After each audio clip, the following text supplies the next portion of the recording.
In this secluded mountain retreat lives the man that Turkey's president accuses of plotting to overthrow him.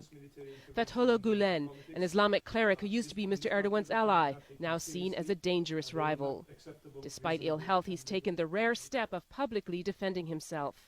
Mr. Erdogan and his supporters insist that they can prove that you were behind the attempted coup in Turkey. How do you respond to that? It's up to them to produce evidence, he told me.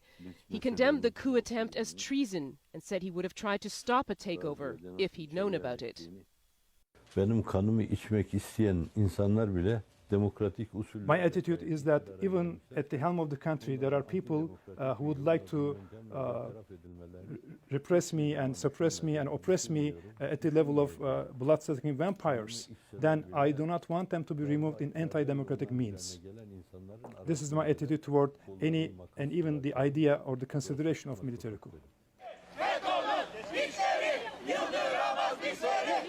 Protesters who gathered at the weekend think otherwise, that Mr. Gulen leads a movement which has quietly taken over Turkey's bureaucracy to subvert the government from within. He doesn't seem to live the life of a powerful coup mastermind, but from these Spartan quarters he does inspire possibly millions of followers. He urged them to stay peaceful, but had harsh words for Mr. Erdogan's crackdown. In such a horrible picture, it's not possible to talk about democracy anymore, it's not possible to talk about the constitution anymore, it's not possible to talk about Republican form of government anymore. This kind of regime resembles more like a clan or tribal administration. Mr. Gulen seemed unfazed by President Erdogan's plans for a formal extradition request, although it looked as if he could pack quickly if he had to.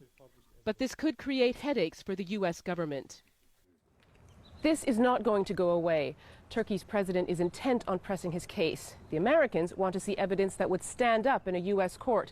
So the fate of Mr. Gulen could impact not only developments in Turkey, but also relations between Washington and Ankara.